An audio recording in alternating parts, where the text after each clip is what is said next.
We are back for part 2 of our gorgeous little hedgehog tutorial. This is the first one I've made, and this one's going to be very similar, slightly different colours, made exactly the same way, and we're now getting ready to start on the ears. These, I think, are a little bit lost on this one, so I'm going to make them a bit bigger, and I'm going to blend some colours so they stand out a little bit more. So I've got these 2 pieces of blended wool for the ears. I'm just going to separate them just a little bit so we blend those colours. Do the same for that one. The blending doesn't need to be equal, you won't get it equal anyway, and it's nice to have some variations. And then what I'm going to do is, still think it's a little bit thick, so I'm just going to remove a little bit from that one and a little bit from that one. The ears are not too big. I'm going to make them slightly bigger than this one because they feel a little bit lost to me, but I don't want them to be huge. And what I'm going to do, you can either do it 2 ways. You can draw a circle around and then bring that wool in, but I'm just going to show you a really quick, easy way. So you've got this length of wool here. If you just fold that over, roll that little piece at the end, which is the loose wool we're going to use to attach to the body, and then we've got this little petal shape. And that is a really quick way to start the ears. Same again, just matting that end, and now we've got these 2 little petal shapes. And then I am going to go around my needle, and I'm going to follow this shape around the edges because I want to reduce that size. And if I do it this way, what happens is then I can draw that wool in with my needle, pull it in, and it will stop where I've created that edge. And we'll have a really nice, smooth outline to that ear. Helps us just create a really neat finish, and it's so quick to do it this way. And then the same with the other ear. So just draw, leave a little bit of space around that line. See that I've drawn there? And then bring those edges in to where that line's been drawn, and it will give you those lovely, neat edges without lots of little wisps of wool to try and felt in. It's taking away all of that, and it will really speed it up. There we go. And this is where you really want to be using a topper as well when you're flat felting, because this is when most of the fibres are going to stick to the mat. So as you can see, if I'm just going to pull that off, you can see those fibres there. And the more we felt, the less that will happen. See? So turn them over. Felt the other side. I'm just going to keep bringing in these edges a little bit because these ears are too big. And so I want them bigger than the other ears, but not so much that it looks more like a bat than a hedgehog. Here's a fun fact. Did you know that a group of hedgehogs are usually often called an array, but they're sometimes called a prickle of hedgehogs as well, which I think is so cute. Not that you normally see them together because they are very, very solitary. And they live quite a long time. The ones in captivity can live up to sort of 7 years. The bigger ones can live even longer, less so in the wild, maybe some 3 to 5 years, something like that. But they have a decent, for the size of them, they have a decent lifespan. And I didn't know as well that over a period of years, I think it's about 5 years again, the prickles on their back, I think there's 5,000 to 7,000 of them. They are replaced over a period of about 5 years, so they shed, like molting, I suppose. I'm keeping these loose here as well. These are so I can attach it to the head, but these are reducing nicely now. Let's pull them off and just see. Yeah, we've still got some felting to do. We can see because of those fibres that are sticking in there. Now what I'm going to use is I have got a punch tool, and I love this. This has got 6 needles in. I think it holds 7. So you can reduce and increase the amount of needles that are in there. And it's really fast, and it smooths them down really nicely, and it reduces that bearding, which is where the wool pokes through the other side. It felts it really, really nicely. And it's super fast, and you can use it on you know, bigger shapes as well. Just be careful when you're creating those shapes that you're not pressing it down and flattening it if you need that to stay in a particular shape. And then what I like to do as well is I like to go around the edges. I put my fingers like this. I'll show you another way in a moment, but I put my fingers on the edges and then I just tidy up. I'm going to swap to a 40 because this is getting quite firm now. If I'm using a more robust needle, it tends to just create indentations in the wool. It doesn't actually reduce the wool size. It's just sort of pushing against it. I'll show you what I mean. So there's my 38. So I'm tapping into it there. But what it's doing is it's reducing that shape too much, and it's also just kind of distorting it. Whereas if I use a finer needle, then it's just dealing with those surface wool fibres, and you're just poking in very slightly. You're not pushing right through. Keep those fingers nice and clear from that needle. But another thing you can do is get a piece of cardboard, pop your ear in, and then you can actually felt around that way, and that's a really good way to get a nice neat edge. And then just keep turning it round.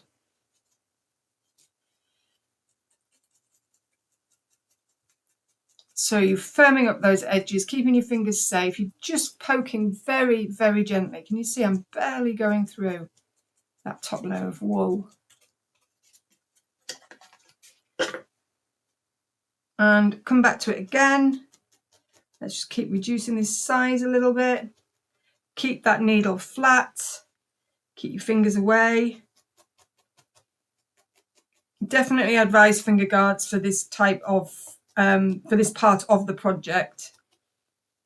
If you're not used to needle felting, if you're new to needle felting, or definitely everyone should have a pair of finger guards, but you'll find the longer you needle felt, you know, you may not actually bother with them very much at all. Now let's see how much wool we've got sticking to this base now. So I'll pull that off. Can you see how that's just coming away really easily? It's because all those fibres are now interlocking and felting together. So there's actually not a lot of felting to be done. And I like ears to be firm because it makes it easy to shape them. So as you can see, when you've got a firm ear like that, they are very easy just to fold and hold into a particular shape. Let's see them here. There we go. You've got a lot of detail in this image. I think it's just the camera. When you actually look at them in real life, while I'm looking at them here, you can't see all these holes that you are actually seeing here. But you can see how nice that variation is. And it's giving it some different colours, some blends, and they are just about ready to go on. So we then take our little hoglet, lay that ear. Let's have a look. Where's the ears here? There. So they're just in line with the eyes, really. But I am just wondering if I need a little bit of white in there. Should we pop a little bit of white in just for a little bit of highlight just at the base here?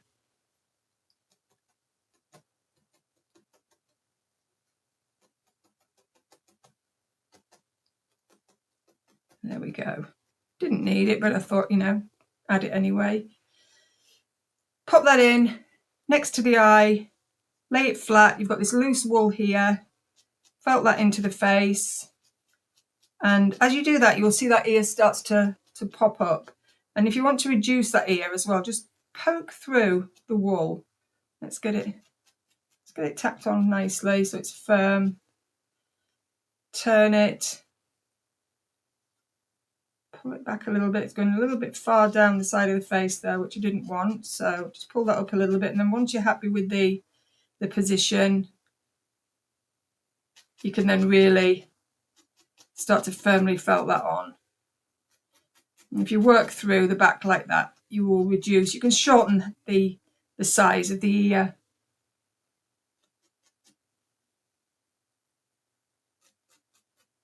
And if you make the two ears together as well, it's easier to get very similar sizes and shapes. And you can use the first ear as well as a template if you want, so you can just lay your second ear underneath it and felt around. So that's,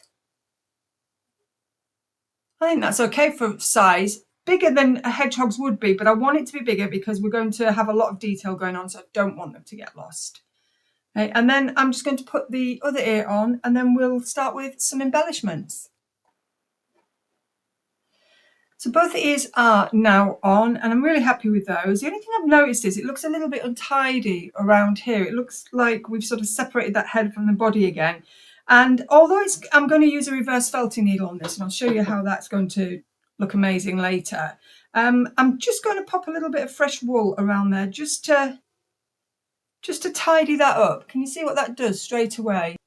I'm going to go for my 42 needle with this because I want a really fine finish. I don't want lots of needle marks, and I don't want to over felt it either. I'm just tucking it in where those ears are. And just pull it round here on the side of the face, and then under this crown bit that we've added, so it all gets kind of poked under there so there's no needle marks. And the same there. If you're just beginning, don't worry about these little bits. These are just if you're a little bit more experienced and you want to tidy it up a little bit, then do it, but it is completely optional. You see that's just tidied that up a little bit there. And you can just poke gently if there's any lines showing, or you can drag that wool as well down the nose, just with your needle, go very carefully, and then just poke those in. And then just poking under there, so you hide everything under those ears. And that's that. And that looks better. And I think what I'm going to do now is I'm going to add some really lovely curly embellishments, but I'm going to do them slightly different to this. I'm going to make them a little bit more wispy. So I've got a few pointy bits in, but not as curly.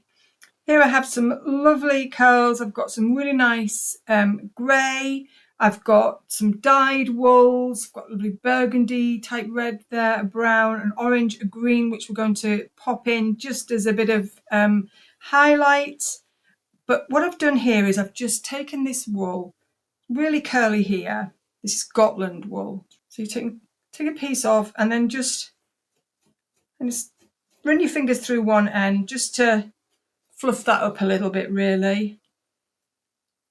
So we've got different variations. We've got curls and little bits of fluff. And I'm just going to pop that in there, and I'm going to felt in the centre. And so we have this kind of fluffy and spiky little bits going on. And then I'm going to fill up the hedgehog. So just pull that apart.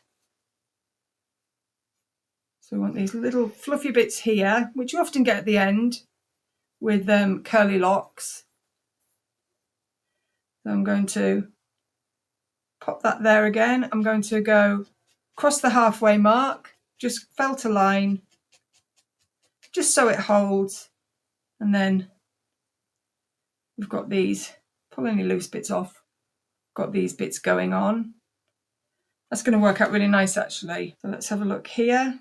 And you can leave little gaps if you want. You don't have to cover up every single part of the body because there's going to be so much going on up here that even if there's gaps, you're not going to see them. Poke that down a bit. I'm going to add in some colour with these dyed wools as well, but we'll get the grey on first. And then just keep working back. This has got a bit of fluff there, so I'm not going to do too much with that. I want these nice sort of spiky bits. So again, go through the halfway mark of that wool. Again, that's coming together. That's looking, actually that's looking so cute. And keep working back and then fill up the rest as well. So you want it to finish about here, You want a nice line there. So you still want to be able to see that body, that lovely body colour. So we'll come about halfway down the side of the body and halfway down the rear and again on this side.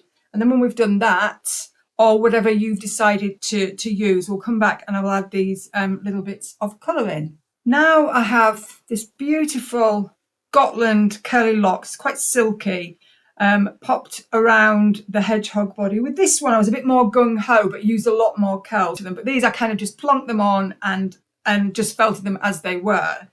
But what I'm going to do now is, instead of putting some little white bits which you have for the spikes, which you could use, I'm going to just pop in some little colours, some autumnal colours, and just keep those, just pop those in randomly just for a bit of variation.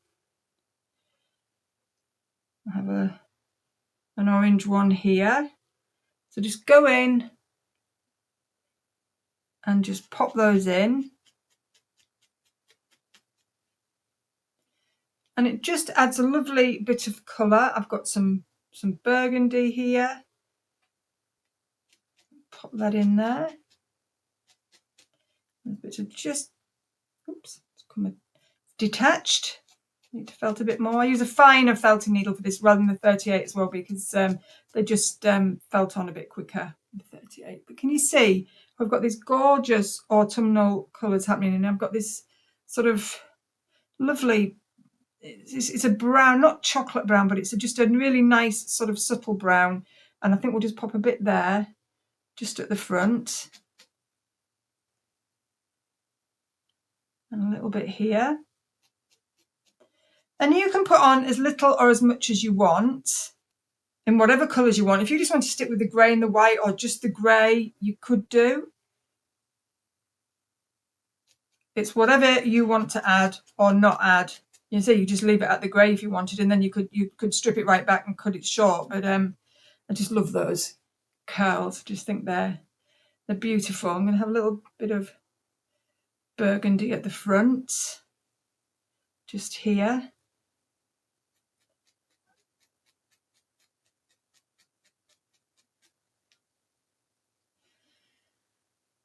And I'm going to add a few more pieces, but before I do that, I'm just going to show you, I'm just going to snip into this collar that we've created, because I don't know if this is going to work or not, but I want to create some sort of spikes, so I might need to add some more dark wool. So I'm just going to snip in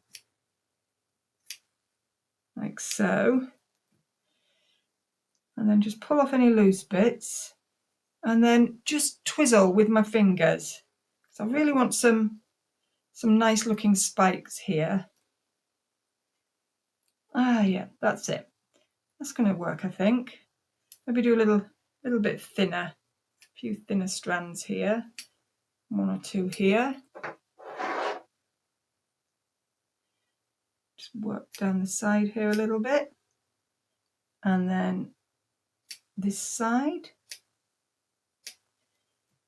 And then you just take those little pieces, pull any bit off that are loose, and you just grab them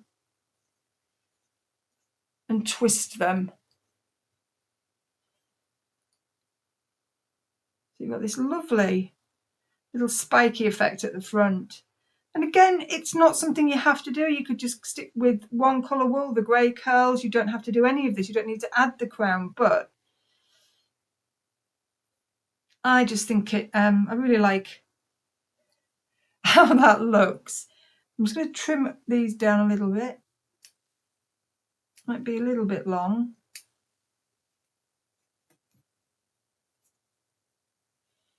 Just twist that again. And again, I've caught some of that grey wool there, which is twisted in. So I'm just going to add a few more colours to this. And then what I did with this one, which I really loved, was I added some leaves. It became super autumnal with these leaves. So I'm going to show you quickly how to make these leaves. So I'm just going to add some more colour, and you finish it any which way you want, and then we'll come back and do the leaves.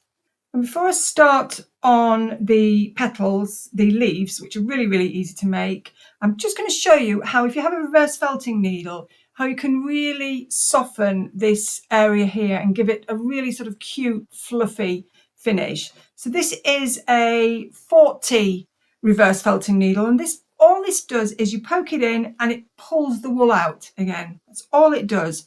And you're going very quickly in one place or just in a very small area.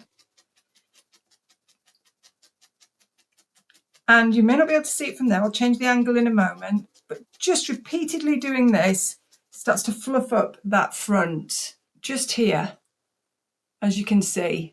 And I'll bring this close so you can see what I'm doing here. That's in focus. So I'll just work on this one area. What you're seeing there is you see these fibres, they're coming out, so you're creating this fluff. You can pull a little bit off if they come out too long. You can get the 38 reverse as well, which is really good, but it's very robust. And I find that the 40 works for most things. So I'm just going to create a sort of little line of reverse wool around these ears. And you can see how that's just fluffed that area up. And you see how we've lost that seam that we saw before? And we just go along here. I didn't use a reverse felting needle for the first couple of years. Oh, it's just so amazing. Once I got it, I thought, why haven't I been using this? And also, if you've got seams, like ugly looking seams that you really can't seem to cover up, use a reverse felting needle and then just gently tap the wool back down, and that covers up a multitude of sins. And then you could even go down the face if you wanted to create a little bit of fluff sort of in between the eyes. But that does just add another element to it. And then go back to your needle, and if you find you've got a little bit too much, then you can just tap that down until you're happy with the effect, or you can trim it as well. And I'll just pull out these little spikes because I've just compressed them all. I've thrown quite a lot at this, and you may not want to do all of this, but I wanted to show you all the things, the lovely things that you can do with the wool when you're making this project. There's so many variations. And it is one of my favourite projects. Absolutely love it. So many places to go with it. So I've got my colours on there now. Happy with those. Got my spikes going on there. Might just trim that one. Just seems to be a little bit long. Give them another twizzle. That is officially a needle felting term. Twizzling the wool. And now we will make a leaf or two for the top of the hedgehog. So it's literally looks like it's been dragged through a hedge backwards. Leaves are really easy. So I've just got some scraps of wool here, some autumn colours. I've got carded wool, I've got wool tops. It really doesn't matter what you have. And as I did with the ears, I'm just going to blend, but you can just stick with one colour if you want, but I really like the blend. I've got a little scrap of just carded wool here. It's like an orangey red. It's like a begonia, I think this might actually even be called. I'm just going to blend that in as well, because the colours are all changing. So we want the browns, the reds, the oranges, and just stack them on top of each other, all in the same direction. And then split them in half, if you're making a couple of leaves, and fold over again, or you can actually just create a petal shape with your needle. But with this, just looking at the length of it, because it's quite narrow, I'm going to do what I did before. I'm going to twizzle that end,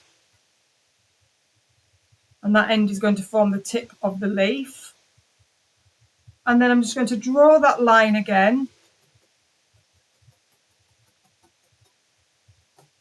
but this time it's more of a petal shape. You can see that forming there as I'm doing that. And that's going to be the point, so I'm going to bring all that loose wool in there. You see it's very distorted, looks nothing like a leaf.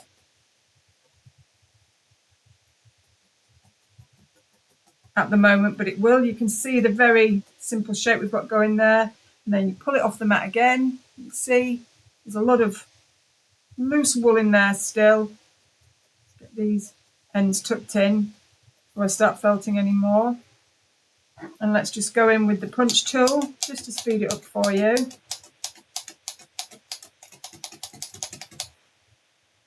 Turning it.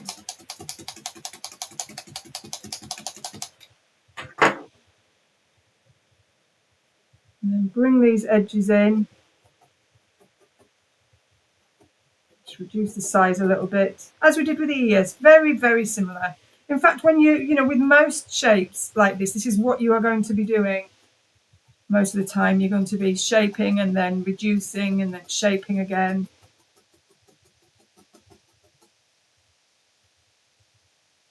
It's starting to come along now. But do want it nice and firm because they're so much easier to shape when they're firm. And see, that's coming off that mat really quickly because less and less fibres need felting together. They all interlock into each other. Wool just loves to lock into itself, which is why you may have had a shrunken jumper or 2 or 3. And that is wet felting, but you are, again, the agitation, the heat shrinks those fibres, tightens them up.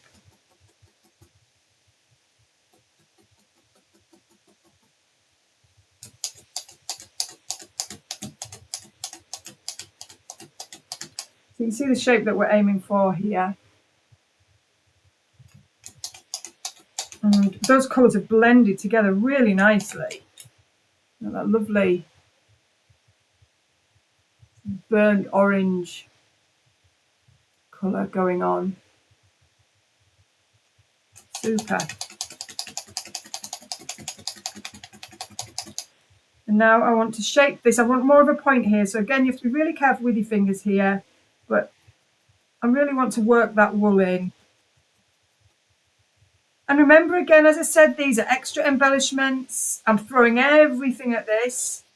It's showing you what's possible and the techniques that you've learned in this. You can take to so many projects. You've learned how to make ears, the petals, the cone shapes, the barrel shapes for the bodies. You've learned about embellishing with wool, different ways you can use it. You've learned about the reverse felting needle, a fine needle, standard needle. So much within this one project that you can now take onto lots of other projects. And that's why I always work, as I said, with the shapes, because the shapes transfer to around 99% of your felting projects. And then fingers here, just a bit wispy at the end there. And all I'm going to do is I'm just going to give it a twizzle again, that word. You love that twizzle. And then I'm just using my finger to shape that. And can you see that beautiful leaf shape? And it's gorgeous. And then I'm just going to take, because I want to sort of show the veins of the leaf. So I've got a tiny, tiny wisp of that mid-brown wool here, because I don't want it to stand out too much. I want it to look like it's part of